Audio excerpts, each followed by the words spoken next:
ఓం శ్రీ సాయిరామ్. శ్రీమద్ భగవద్గీత 4వ అధ్యాయంలోని 33వ శ్లోకం గురించి ఈ రోజున తెలుసుకోబోతున్నాం. సాయిరామ్.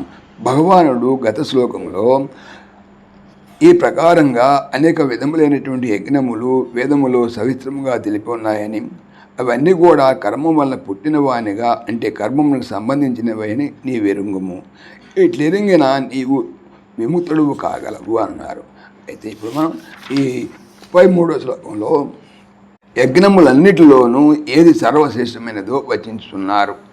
శ్రేయాన్ ద్రవ్యమయా జ్ఞానయజ్ఞ పరంతప సర్వం కర్మాఖిలం పార్థ జ్ఞానే పరిసమాప్యతే.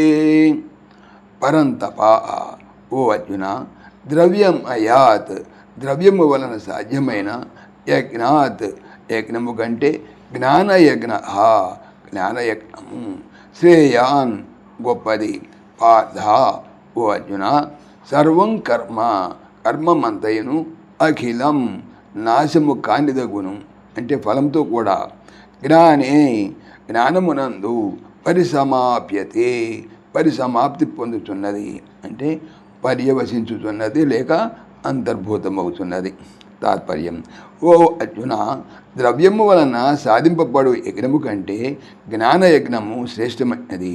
ఎలానైనా సమస్త కర్మము కూడా నాశము కానిదగుచు జ్ఞానమునందే పర్యవసించుతున్నది అంటే అంతర్భూతమవుతున్నదన్నమాట.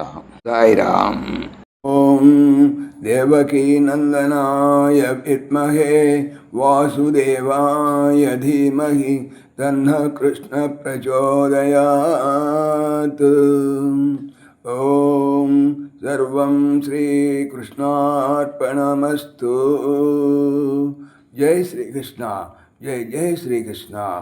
ఆత్మీయులకు మనవి, ఈ ఛానల్తో పాటుగా భగవానుడు అనంత మహిమల శ్రీ సత్యసాయి అనేటువంటి మరొక ఛానల్ను నా చేత చేయిస్తున్నారు. దీనికి సంబంధించిన లింక్ డిస్క్రిప్షన్లో చూడవచ్చు. సాయిరామ్.